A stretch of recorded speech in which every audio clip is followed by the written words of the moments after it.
Olá, Olá, Oi, Jefferson, boa Jefferson. noite, Olá, tudo boa noite. bom? boa noite pessoal, tudo bem com vocês? Tudo certo? Tudo bom? Estão me escutando direitinho? Como é que tá o áudio? Tá bem bom? Sim, tu tá escutando a gente também? Tá, ok? Uhum. Tá, tudo certo. Então pode se apresentar, Jamerson, primeiro, né? Falar um pouquinho de você, para o pessoal conhecer, quem não conhece. Uhum. Então, pessoal, meu nome é Gemerson, como já foi falado, né? Sou psicólogo. Eu estou atuando como psicólogo clínico atualmente e eu fui convidado pelo pessoal do projeto Vida, né? Seja Vida, para participar agora da live para falar um pouco sobre saúde mental agora nessa época de pandemia. E que é um assunto muito interessante que a gente tem que abordar, né?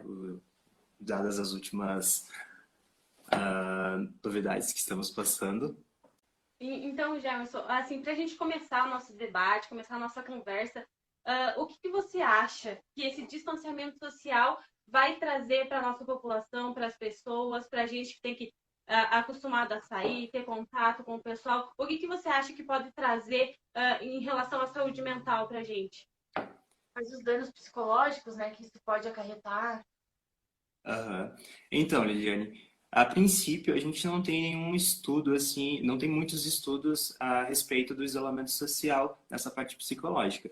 Os que a gente está tendo ultimamente, os resultados são que podem surgir com o passar do tempo, transtorno relacionado ao transtorno do estresse pós-traumático, né? Em função que é um transtorno que ocorre após a gente passar por situações de ameaça à vida, que é justamente uma das situações que a gente está passando ultimamente, né?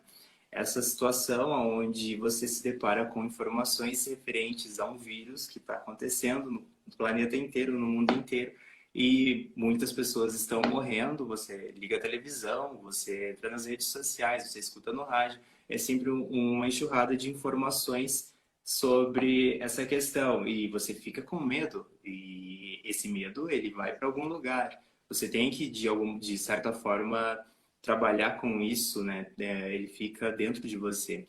Então, após essa situação, o transtorno do estresse pós-traumático ele pode aparecer. Também existe a possibilidade de desenvolver depressão, por conta que você está mais em casa, está ficando muito tempo em casa, afastado de todo mundo.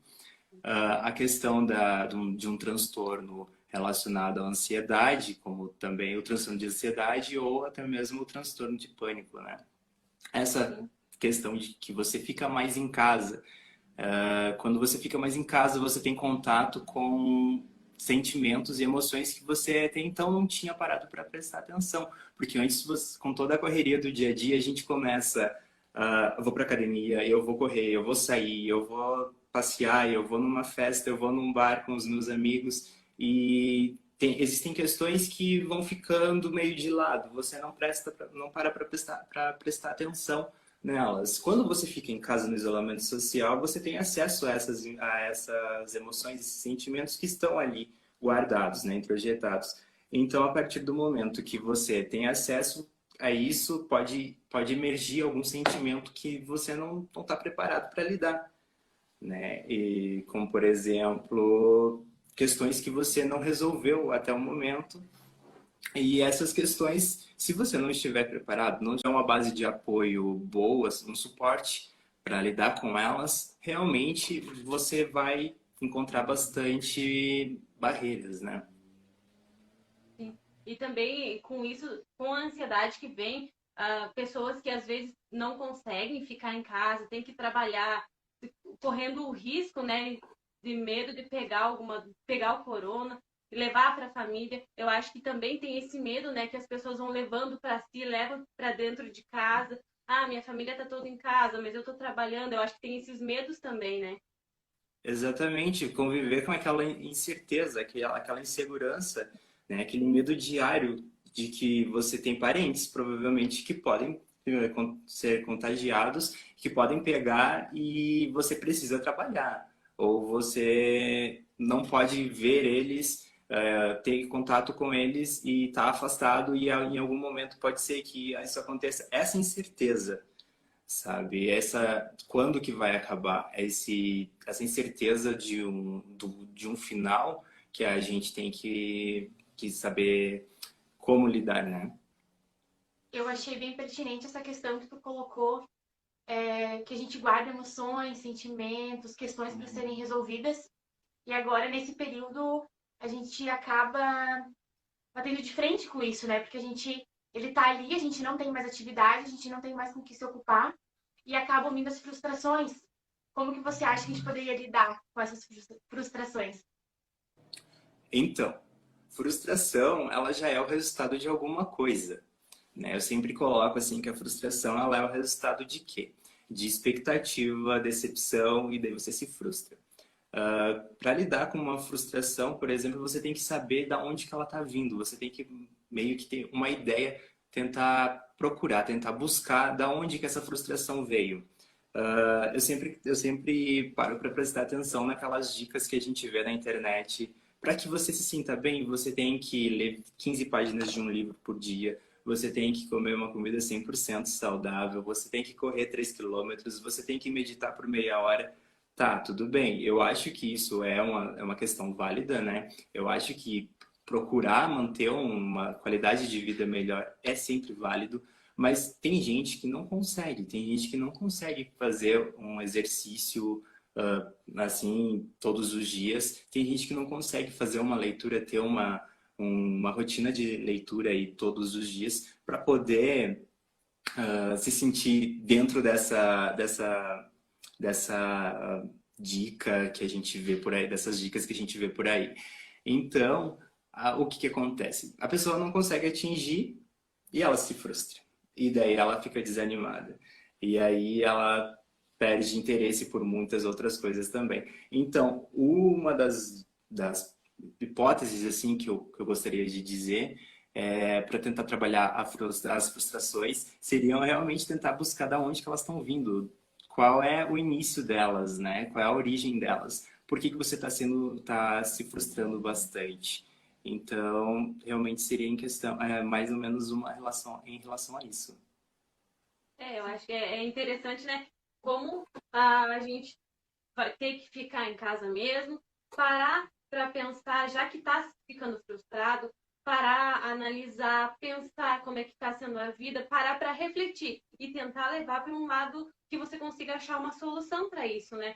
Você refletindo, você consegue colocar os teus desejos, os teus medos, colocar tudo em ordem. Eu acho que a pessoa, por mais que ela não consiga, ela tentar refletir, ela tentar meditar, eu acho que é esse caminho que ela deve seguir para conseguir superar as frustrações, né? E até também a gente vê a frustração como algo também que ela é importante, né, na nossa vida, para que a gente possa usar ela como um processo evolutivo, né? A gente usa a frustração Exatamente. como algo bom. Uhum, exatamente. No processo clínico, que eu utilizo, né, na abordagem que eu utilizo, a frustração é uma das ferramentas mais essenciais que a gente tem. É o processo de frustração daquele cliente, daquele paciente, né? Através da frustração que você vai ter um processo de crescimento, que é onde o psicólogo ele te proporciona essa possibilidade de você ver que você não vai ter tudo na mão ali, você não vai ter todas as coisas da forma como você quer. E isso é normal e você vai ter que tentar de alguma outra forma. Então, realmente, o processo de frustração, né, ele serve como um processo de aprendizado para a vida. Um outro assunto também bem pertinente, assim, que a gente gostaria de estar conversando é a questão da solidão, né? A gente sabe que a questão da quarentena em si, ela gera bastante frustração e dentre vários outros problemas que ela desencadeia, mas também acontece, fora a questão da quarentena, as pessoas também que são contaminadas pelo Covid, que tem que ter um isolamento social e às vezes privativo, né, dela mesma.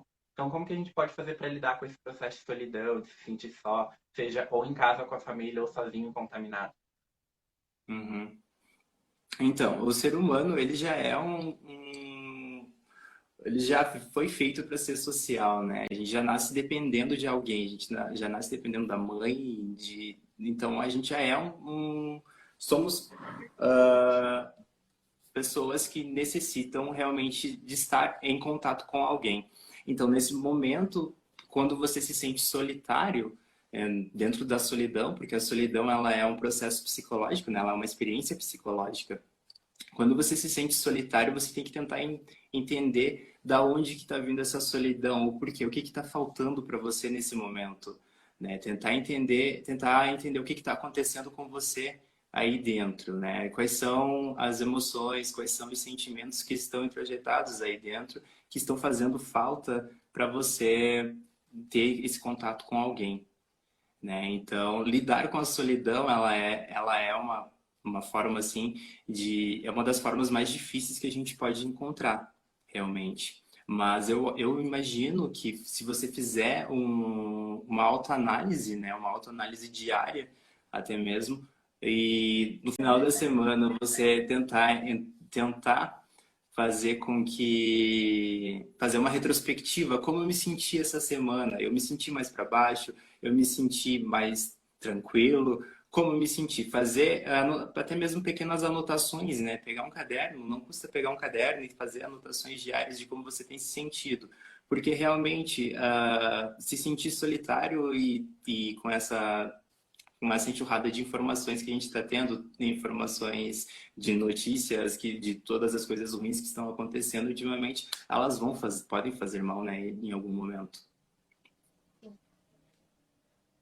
Falar do mundo pós-pandemia é uma coisa muito complexa, né? Porque a gente não sabe o que vem.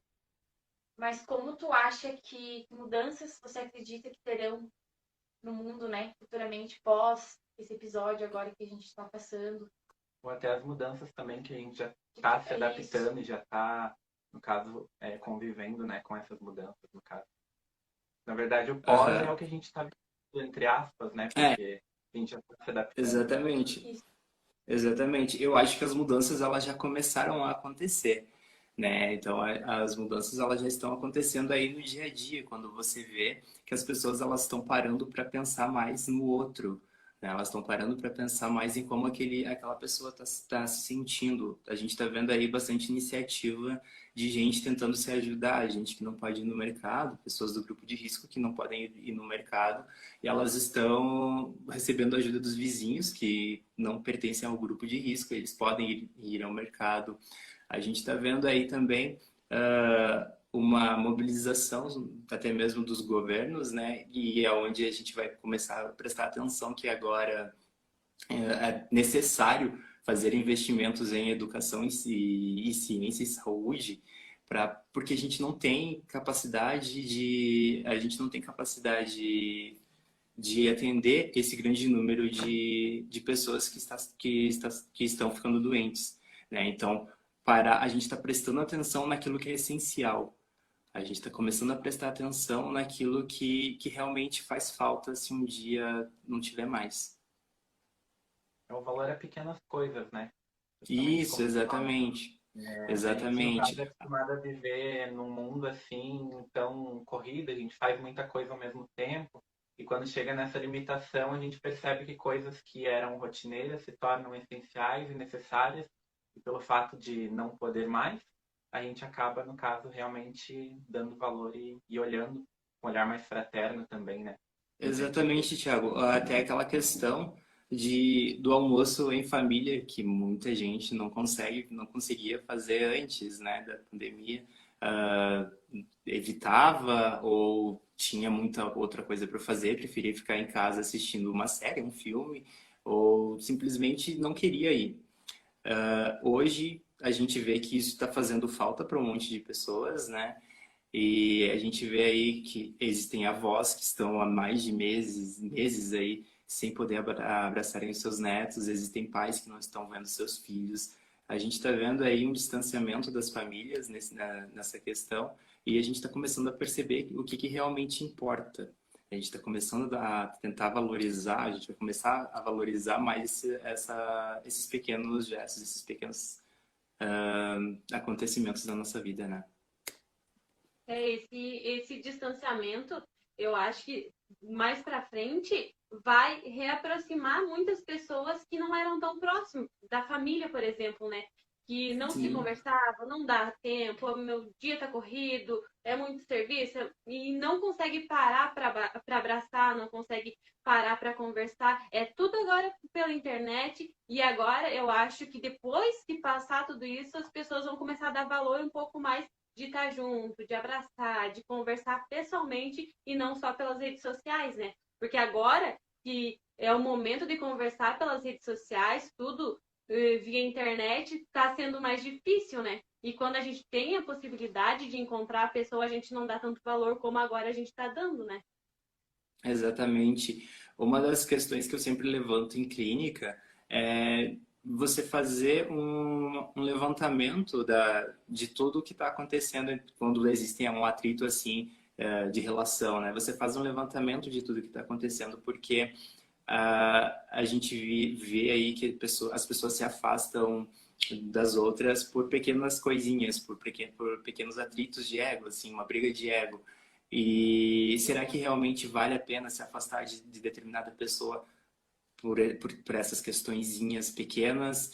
Será que realmente essa pessoa não vai fazer falta para você ali depois só por uma questão de ego, uma questão de orgulho? Né? Então a gente faz um levantamento sobre isso, a gente tenta refletir sobre essas questões. E como que você acha? É difícil a gente falar sobre esse assunto, mas é que a gente também está vivendo, né? Então, tanto você como para a população, como que você acha que o ser humano vai lidar com essas mudanças? Assim, pegando e engajando nesse assunto, como é que vai ser para a gente? Será que vamos continuar agora a nos cuidar mais? Depois que passar, será que a gente vai continuar usando máscara? Isso eu fico pensando bem na minha mente muitas vezes. Será que o pessoal vai criar o hábito de continuar indo no mercado de máscara? Ou vai ficar com medo por longo tempo? Eu acho que eu não sei como é que a gente pode falar sobre essas mudanças que o ser humano vai ter que enfrentar, como é que ele vai lidar com isso. Uhum. É interessante a gente levantar aí a individualidade de cada um, né? Sua subjetividade, cada um vai lidar de uma forma.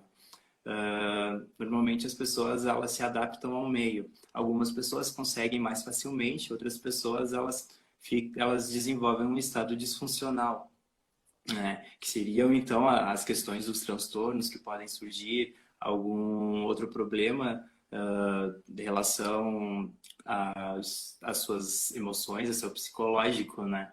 Então, realmente, para a gente poder pensar assim, como que o ser humano ele vai se adaptar a essas mudanças, o ser humano ele tem se adaptado aí já há muito tempo, né? A adaptação do ser humano ela é uma questão que tem proporcionado a gente permanecer no planeta aí já há algum tempo. Então a gente foi feito para se adaptar. Algumas pessoas têm mais facilidade, outras pessoas têm menos facilidade. Mas de alguma forma ou de outra a gente encontra para poder se equilibrar naquele meio. Como eu disse anteriormente, pode ser que essa forma não seja uma forma tão saudável, né? Pode ser uma forma um pouco mais disfuncional, mas a gente encontra sempre uma forma de se adaptar e estar de presente nesse meio que a gente está incluído.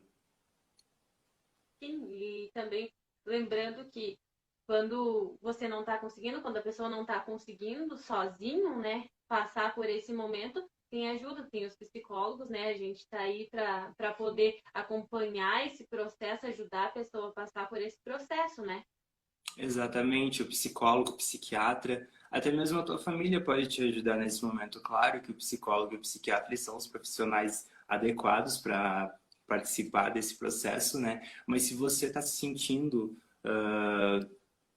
que você não está se sentindo bem naquele momento, você pode tentar entrar em contato com a família. Fala, bah, eu não tô legal, eu não tô me sentindo bem nesse momento, olha só, eu não tô conseguindo dormir, porque a gente pode ter aí também bastante, por ficar muito tempo trancado em casa, né?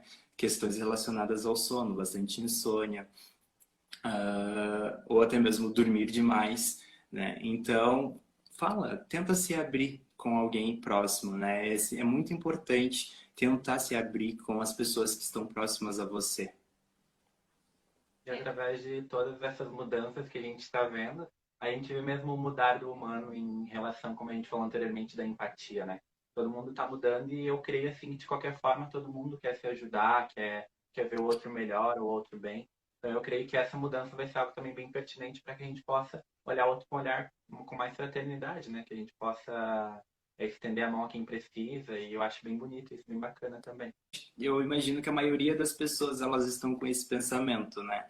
Eu imagino que a partir de agora a gente vai começar a ver muito mais pessoas engajadas nisso, né? Tentando fazer realmente com que isso aconteça, com que essa empatia ela seja realmente trocada e realmente distribuída aí para quem tá necessitando. E então, para a gente finalizar, assim, o que a gente tinha preparado para conversar contigo, a gente gostaria de saber o que você pensa a respeito de 2020, né? Como que ele vai ser lembrado, o que a gente pode levar em consideração e de aprendizado desse ano, que está sendo um ano tão conturbado, tão cheio de novidades e informações para nós. Bom, eu imagino que 2020 ele vai ser lembrado como o ano do contato. Até mesmo porque a gente não pode ter contato nesse momento. A gente perdeu o contato com esse contato físico, né? Não pode ter o abraço, né? Então, eu imagino que a falta desse contato vai fazer com que ele seja lembrado. E, ao mesmo tempo, olhando por uma outra perspectiva dessa semântica da palavra, a gente pode perceber que o contato, ele também vai ser lembrado porque você está mais em contato consigo mesmo. Quando, como a gente falou anteriormente, né, você vai ficar mais em contato com os teus sentimentos, com aquelas questões que você tem guardadas aí dentro. Você vai entrar em contato com o seu eu interior, né? Então, a partir do momento que você tem esse contato, também já vai ser lembrado, né, por essa questão. Então, eu imagino que realmente 2020 ele vai fazer uma grande diferença, ele vai fazer aí grandes mudanças na nossa vida, na nossa rotina, nos nossos comportamentos, na forma como a gente tem agido. O Luan fez uma pergunta anteriormente, ele falou como que a gente vai trabalhar com os idosos, que afinal de contas são bombardeados diariamente com você é do grupo de risco. Então, que forma que será que a gente poderia trabalhar com a questão da pessoa idosa, que é sempre colocada como pessoa de risco e não pode, até pela questão também de eles terem uma idade mais avançada, terem uma vivência de vida diferente, e agora eles não poderem fazer isso, fazer aquilo que eles faziam anteriormente. Então, como que a gente pode trabalhar com a pessoa idosa, ou o grupo de risco em si? No primeiro momento, a gente tem que tentar acolher eles, né? A gente tem que tentar entender o que está acontecendo com essa pessoa idosa, por exemplo. Ela pode estar desenvolvendo até mesmo uma ansiedade por estar se deparando com essas informações. Ora, imagina, você liga a televisão e tem uma notícia dizendo que pessoas da tua faixa etária estão morrendo. Você vai automaticamente se incluir nesse grupo. Você vai projetar aí um monte de possibilidades. Será que eu vou ficar doente? Será que as pessoas que eu conheço vão ficar doentes? Será que eu vou morrer? Será que se eu ficar doente eu vou ter lugar no hospital? Existem um monte de dúvidas, né? Então, o profissional que for trabalhar com pessoas idosas nesse momento, ele tem que estar preparado para escutar, para acolher essa pessoa que vai estar em contato ali com ele. Isso entra na questão também que tem outra pergunta relacionada a fake news, né? Questão de apavorar, às vezes, as pessoas com informações falsas. Então, também tomar esse cuidado que as pessoas deveriam ter, né? E a fundo na fonte, se realmente, como diz, uma verdade. Não espalhar mentira, né? Porque isso acaba mais assustando. Talvez seja o objetivo dessa pessoa, né? Ou mesmo não sabe de onde que vem e sai compartilhando, vou passar essa informação, mas às vezes não é verdade. Então é bom pedir para as pessoas também, né, verificarem de onde que elas estão tirando essas informações para não assustar mais as pessoas mais do que elas já estão assustadas, né? Exatamente. Tentar fazer um questionamento sempre quando alguém compartilhar alguma notícia dessas com você, faz um questionamento referente a isso, sabe? Pergunta da onde que vem, qual é a fonte que vem, são fontes confiáveis que eu estou acessando, é um site confiável, sabe? Até mesmo a data das notícias a gente tem que prestar atenção, porque existem notícias que já estão desatualizadas, elas já estão fora do que a gente está vivendo nesse momento. É sempre bom buscar informação, mas uma informação que seja precisa, né? E na questão das fake news, elas funcionam realmente como uma questão assim para deixar a pessoa mais apreensiva, Ela não vai deixar a pessoa mais tranquila. Ou ela vai fazer uma falsa notícia dizendo que já foi encontrada a cura, por exemplo, e você não precisa mais usar máscara. A pessoa vai sair de casa, e não vai mais se preocupar com o vírus, ou ela vai deixar a pessoa muito pior do que ela tá. Então, realmente, pesquisa, questiona, tenta entender, tenta buscar de onde que vem essa informação. Sempre questiona. Você recebeu essa notícia por uma rede social? Olha de onde é o site, se o site é confiável, se você pode realmente achar que aquilo ali é real, né? E se alguém está te contando, sempre questione também, sempre questione. Questionar é fundamental. Sim. Gostaria então de deixar aberto, se alguém tem alguma pergunta a fazer, pode estar colocando ali, né? Que a gente vai estar tentando responder da melhor forma possível. E também já de agradecer, né, ao Jamerson que esteve participando com a gente. É algo novo, tanto para a gente quanto para ele. E eu acho que é algo bem bacana que a gente pode estar trazendo então para o pessoal nesse momento que a gente se encontra. Da melhor forma que a gente consegue entrar em contato com vocês e poder estar auxiliando nós enquanto projeto e ele enquanto psicólogo também. O Gemerson pode falar um pouquinho sobre o teu trabalho, como é que você está atendendo na tua clínica, chamar o pessoal também. Pode ficar à vontade para falar um pouquinho do teu trabalho aí, de como que tu está levando, da tua abordagem. Uhum. Então, pessoal, nesse momento é crucial que a gente pare para prestar atenção na saúde mental, né? Que a gente pare um tempo, reserve um tempo na semana, pelo menos no dia, quando você puder, para tentar prestar atenção o que está acontecendo com você aí dentro, o que está acontecendo, como é que você tem agido, quais são as diferenças que estão acontecendo comparando você ao antes pandemia e pós-pandemia, o que mudou na tua vida, sabe? Tentar botar numa balança e tentar descobrir o que está acontecendo aí dentro. Fazer questionamentos, fazer anotações sobre o que você está sentindo. Tentar conversar com alguém sempre é essencial. Eu continuo com trabalhos presenciais, né? Atendimentos presenciais hoje em dia. Mas eu percebi que existe aí um grande aumento de busca por, por atendimento online e eu percebi também que existem profissionais que estão aí dispostos também a atender e reservam aí um tempo, né, seu tempo, para poder atender as pessoas até mesmo de graça. Eu conheço um pessoal aí, bastante sites também que eu vejo que estão fazendo essa proposta, que estão aí com essa possibilidade de atendimentos online e gratuitos. Então, se está difícil para você nesse momento, tenta procurar ajuda, tenta procurar a ajuda de alguém que possa realmente nesse momento te entender pelo que você está passando. Uma questão que eu gostaria de falar, eu gostaria de agradecer vocês por esse convite. Eu tenho acompanhado as redes sociais de vocês, né, do Projeto Seja Vida. Eu acho que é uma iniciativa muito boa que vocês têm tido, ainda mais essa questão do suicídio, né, que é um dos grandes males que a gente tem vivido ultimamente, né?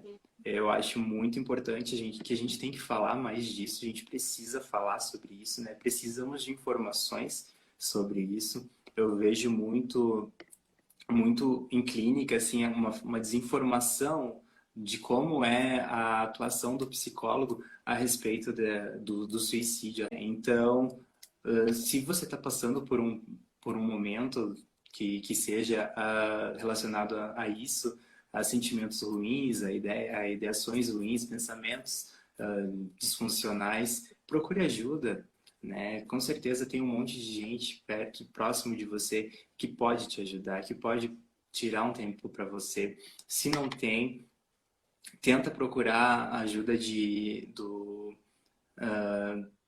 do pessoal da saúde, né? Tem sempre CAPS, tem sempre o posto, a unidade de saúde. Então, tenta procurar uma ajuda especializada para isso, né? Nós, enquanto projeto, até a gente tem aqui pelo Instagram e Facebook, a gente fica sempre aberto a pessoas que têm necessidade, precisam de ajuda, para que a gente possa estar fazendo essa parte de encaminhamento também, né? E também, principalmente na questão de quebrar alguns mitos, porque o suicídio em si, ele tem muitos mitos, né? As pessoas têm Sim. muita, justamente, falta de informação e uma ideologia daquilo que é o suicídio, as causas e tudo mais. Então, a gente vem para quebrar um pouco desses mitos, para auxiliar também nessa prevenção e também na pós-venção através do projeto. Então, a gente fica sempre aberto e à disposição de quem precisa de ajuda e para trabalhar essa questão mesmo, né? Não só isso também, como vários outros assuntos relacionados à saúde mental. Porque, como a gente sempre fala, o suicídio é várias coisas que acontecem que, através de um estopim, acabam ocorrendo. Então, a gente vem para trabalhar todas as questões que vêm afetar a saúde mental para que a gente possa justamente prevenir e trabalhar essa prevenção, então, do suicídio.